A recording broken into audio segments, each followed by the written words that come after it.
We are here with Eric Hinman. What's up? And if you haven't stopped by, what's your Instagram handle? My name, Eric Hinman, Hinman, and Eric with a C. So if you've never heard of Eric, and I didn't really hear much about him until I was at the Endurance Coaching Summit back in Boulder last year. Training Peak kind of held it at the University of Boulder. It was an awesome experience, I thought. And Eric helped kind of put on a little session kind of on social media, kind of how to reach out to people, and that's how I kind of met him there, and then kind of secretly stalking him on Instagram, following his adventures through Colorado since he moved to Colorado from New York, right? Yep. So yeah, I've just been kind of following him around, and I think his story's unique. He's an entrepreneur, and kind of, I call it, does whatever he wants, came up with enough FU money that he doesn't have to do the 9 to 5 every day. True story. But I kind of dug through his website, and I found a podcast that I found was interesting, and I think people that I train or that kind of follow my Facebook page and coaching, I think they'd find it interesting to hear, because the way you described it, you weren't exactly the most athletically gifted genetic person out there, but you found a way to qualify for Kona, I think twice. So I just wanted to expand on that. I want to heard in the podcast that there is a mesh point between doing what you can with the time you have to be the best performer in a triathlon you can be, but then to make that next step to be a Kona qualifier, to get in first, second, or third in your age group or race, it becomes a point where 10 hours, 12 hours a week, if you don't already have that aerobic base, probably isn't going to get it done. Yep. So I just wanted you to expand a little bit on kind of what your, maybe necessarily the volume, the level of intensity you're at, the level of dedication and commitment, and what you had to sacrifice to kind of get to that point. Sure. So the beautiful thing about triathlon is it's a grunt work sport. It's not, you don't need height, you don't need any kind of genetics per se to excel at it. You just need focused effort, and that is the key to success, honestly, in everything that doesn't require some kind of genetic gift. And so I had an athletic background growing up. I played 3 sports in high school. I was no gifted athlete by any means, but I've always been really competitive with myself, just wanting to know what my limits are, wanting to push myself, wanting to learn, and just be the best version of myself that I can possibly be. And when I first started with triathlon, I was doing everything at a hard effort. I was coming in from the CrossFit mindset. I had been training CrossFit type workouts, strength training, just go hard for short sprints, recover, go hard for short sprints. So when I got into triathlon, I was running fast, I was biking fast, and I wasn't swimming because I didn't want to swim. But I realized it was part of the sport, so I was going to start swimming. And I would show up to these Wednesday night triathlon practice / just fun races in upstate New York and Syracuse, and I would just crush it. I would beat everybody because it was short, and I was used to going short distances. And swimming was the only part where I wasn't crushing anybody. I was coming out of the water last. Yeah, exactly. And then I started signing up for local races, and I did well in the bike and the run, swim. I needed a ton of improvement, which I knew, but it was addicting in that, each time I was improving, and there was the steep learning curve with swimming of not being able to swim, period, to all of a sudden I can swim 400 yards, all of a sudden I can swim 800 yards, all of a sudden I can swim a mile, and I just wanted to keep going with it and see how far I could go.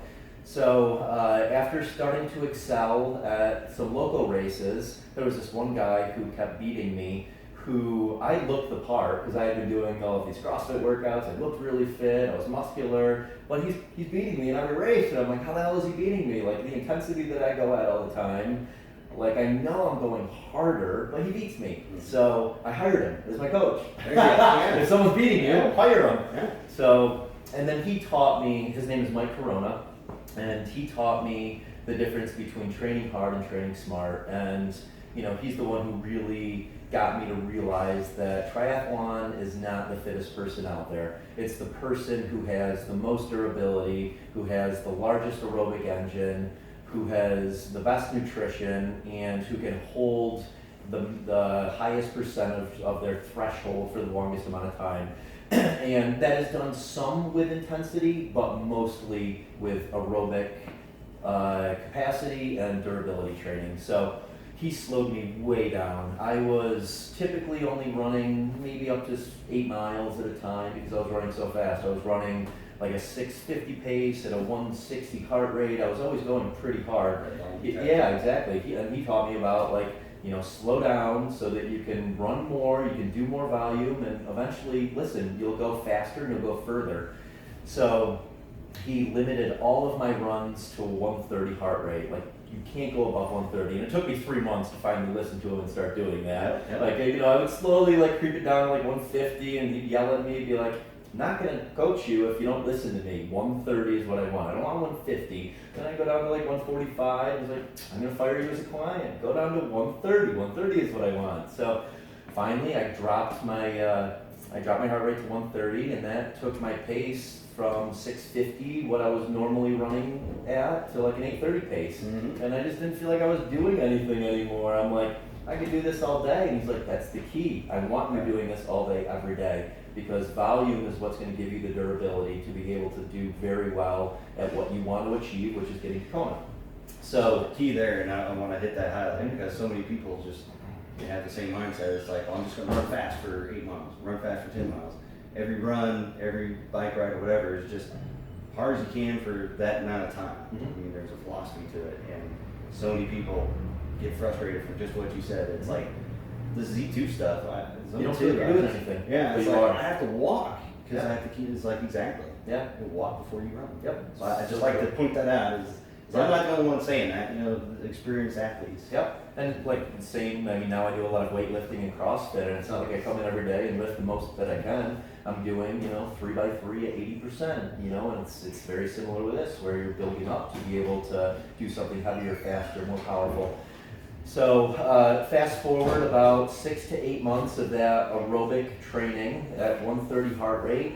My pace went from 830 down to like a 715 pace that I could maintain for 20 miles at a 130 heart rate. Fast forward to 2014, competing in Kona, I could hold a 640 in training, not off the bike, but I could hold a 640 at a 130 heart rate. And that was from 80% of my training just being at a 130 heart rate, 10% of it being at like a tempo pace where I'm going race pace efforts, and then 10% where I'm doing threshold intervals, hard 400s and hard 800s. But 80% of my training was going hard. 80% was building durability, just maintaining that aerobic heart rate. Same with the biking. I did most of it on watts, but I also monitored my heart rate as well. But the majority of the biking was done in an aerobic heart rate with 5, 10, 20-minute segments built in of either threshold efforts or half Ironman pace type efforts as the race got closer.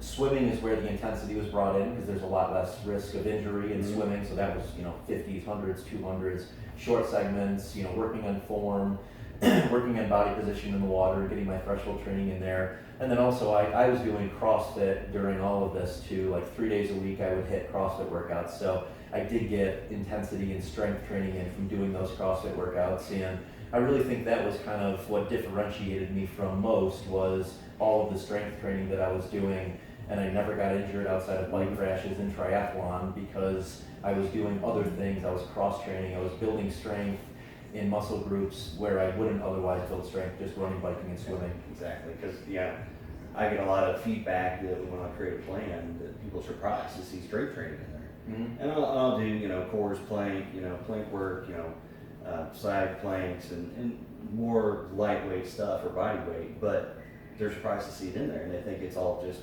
expendable. It's like, well, if I have time, it's like, no, that's important. That's key work. So for everybody listening out there, don't ignore the strength training. And if your coaches are putting it in there, you might want to kind of pester them. Hey, what about core? What about flexibility? What about mobility work? Yep. Off season, super key. In season, I think you need to be laser focused on specificity.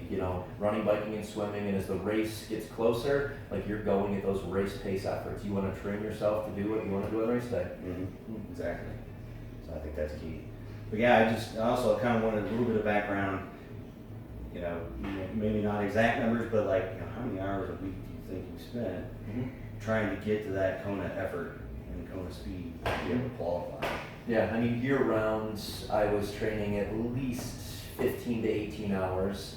And as the race got closer, so let's say 10 weeks out, it went from 20 hours up to like 25 to 26, 27 hours would be my biggest weeks, 3 weeks out from the race, 2 weeks out from the race.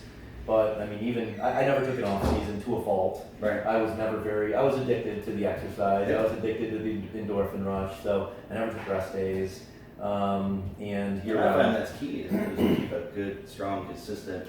Yeah. You take a little bit of time maybe after a race, recover and kind of relax. True, I would do that. But then, especially for people, full-time jobs, kids and family, if you take months off, you're starting back from square one. You are. So And it's so hard to get back into it. I mean, life's all about routines, and if your new routine becomes not training, not working out, that's your new routine, and it gets very hard to get back into that old routine that you were it's almost doing. addictive in a reverse way. It is, and that's one thing I fear is like, I never want to get out of my routine because I know how good I feel with my routine, so I want to keep doing that every day and never fall off the cliff. Exactly. So and what percentage would you say you spend on the bike versus like running this one? The bike was by far the most. You get the most bang for your buck there. Of not a lot of risk for injury. I was doing most of my training indoors. Just avoiding traffic and the risks that come with riding outdoors. As boring as that is, I just didn't want to get into an accident. And so typically, like in a big week, it would be 300 miles on the bike, 300 to 320. So what's that equate to? Probably 12 times 12-ish hours on more 15-ish hours on the bike. Running would be on a big week, 50 to 60 miles. So that's about 6 hours of running, and then swimming would be 4 days in the pool, 12 to 15,000 yards. So 4 hours swimming. That was a big week. 2.5 weeks out from Kona, 3 weeks out from Kona. Off season would typically be 20 to 30 miles running, so 3 hours running. It would be around 150 miles biking, so 7 hours biking, and then 3 to 4 days in the pool, 12,000 yards. 3-4 hours. And I want to emphasize that's the peak, and that is laser focus on performing the best compared to the age group and qualifying for Kona. That's not something I would advise for somebody off the street and getting into it for the first year. And especially when you have that base, you can build up to that. Mm-hmm. But if you're going 6 months out and you're like, well, I'm going to do 300 miles in my peak week. Yeah.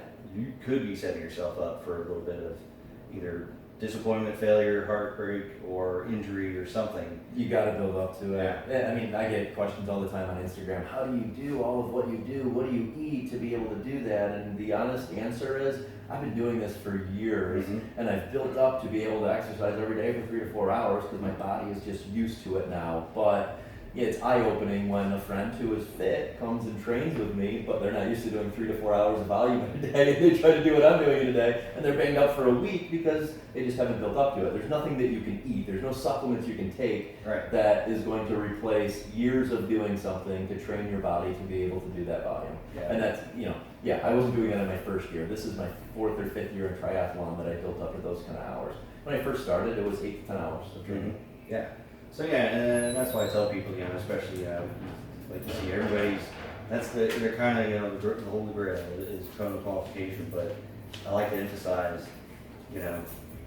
look over years, consistency over years, and then you just described 25 hours in a peak week. You have to have major dedication to basically playing your life around. Yeah, it was my life. It was my life for 2 to 3 years. That was my number one priority. There were sacrifices I had to make. There were relationships that suffered, but it was something that I really wanted to achieve. I'm glad that I did it. Will I do it again? I don't know. It definitely was, a major requirement. And it's not just the 25 hours of training. It's like, you're tired every night. I was going to bed at 9 o'clock. I had no nightlife. It takes a lot more hours out of you with just the repercussions of training for that many hours in a week. Yeah, so I like to emphasize that too, because You know, even just doing a full Ironman race, you're dedicating quite a bit of time anyway. You know, I've got a lot of beginners that have maybe done the Olympic, and then when they do an Ironman the next year, it's like, well, guess what? You probably want to start out 8, 9, 10 months from race day because you want to build up that consistency before you start getting the heavy work. Yep. Yeah, my first triathlon was 2010. My first full Ironman was 2012. I qualified in 2013. And, you know, for all of those years, I was really dedicating most of my life towards it. It took 3 years to be able to qualify for it. And that was with it being the primary focus. Not, you know, I didn't have a family to juggle. I did have businesses that I was juggling. But, you know, there were some, you know, there's some glass balls in life that you can't drop. You know, family, kids, those are glass balls you just can't drop. Right. So, you know, if you have those, make sure you don't drop those, because triathlon is a very selfish sport, and there's a lot of divorce by triathlon, and there's a lot, you know, yeah, it's a time-consuming, selfish sport. It's very rewarding, but it is time-consuming and selfish. Yep. Yeah, and that's why I like to emphasize, you know, the indoor training, you know, no traffic, it's easy to roll out of bed and go do the training. Yep. You know, I work out over lunch. I go swim over lunch and bike over lunch or run over lunch for the most part. And then in the evenings, it's family time. Yep. Like, very rarely do I personally work out in the evenings. And, you know, like I said, if you want to commit to that level, I want to debunk the myth. Yep. You could take, well, I've got 12 to 13 hours. You know, I'm doing good now. How can I maximize those 12, 13 hours? Well, if you're already maximizing it and you're getting a 10, 11 hour finish time, that may be the peak. Mm-hmm. You know, the next step is volume and commitment. Yeah. Buy-in from the family. Hey, I'm going to spend Saturday 6 hours on my bike. Mm-hmm. Is that gonna fly? Mm-hmm. Or, you know, maybe you have a flexible job. You Mm-hmm. work from home, and it's like, I'm gonna do my bike rides during the day. I'm not worried about traffic, family, you know, kids are at school, wives at work. Yep. Get it done, and when kids go to bed, I do my job, and, you know, do it in the morning or whatever. So if you can make your balance work, then I think that's great. But Yep. I just want to debunk the myth because, you know, everybody, you get kind of a, you know, as a coach, people come to me, how many hours a week do I need to train? It's like, well, how many hours do you have available? Mm-hmm. So where your life doesn't fall apart. Mm-hmm. If it's 12 or 13, we'll make it work. You know, we'll get you across the finish line. But if your quest is to qualify for Kona, well, then it becomes you need to put in hours. Mm-hmm. It's not just maximizing your workouts. Mm-hmm. So that's Yeah, why I wanted to make this 100%. video to kind of implement, you know, from a vantage point of, you know, especially someone that still stays active and fit and goes out mountain biking all the time. It's like, you know, you have to have that laser focus, like you said, of training, volume, you know, make it work, make it routine. Mm-hmm. And if you don't, then maybe now's not the time, maybe you do it later. But it is possible for the everyday age group person. It's just gonna take time. Yep. Yeah. Again, I was no elite swimmer, no elite runner, no elite biker coming into the sport, and it just took time and effort, and I became elite at it. But it's a grunt work sport, which is the beauty of it. Yep. Yeah, because I saw Ed Baker. Mm-hmm. He won Ironman Lake Placid as an age grouper, like Mhm. overall won it. But you know, you look at his pedigree. He was like a runner at Harvard and qualified for Olympic marathon time trials. So it's like he already had that aerobic engine. Sure. So training, you know, 15, 18 hours a week, he was able to get there because Yep. he was maximizing the time. So I just thought that was interesting to see an age grouper win an Ironman race in his first Ironman. It's like, well, wait a minute. Yeah. Let's look There's at all always the a details. backstory. It's not an Yes. overnight success story. There's a backstory. Yeah, he wasn't. He didn't just roll off the couch and decide, "Hey, I want to do an Ironman," and 6 months later he wins with the last. Yep. Nothing's gonna happen like that. So, but no, that's basically the gist of kind of what I want to get out there for people to kind of here to take on another age grouper. We've got a few in Kansas City that they won their age group and qualified for Kona. You know, we got one gal, Rachel Morfleet. She's with Swift Tri-Team, Mhm. and she won her age group in Santa Rosa, Mhm. qualified for Kona. You know, and it's just a look of a volume. Mhm. I mean, she does, that's what she does with her time.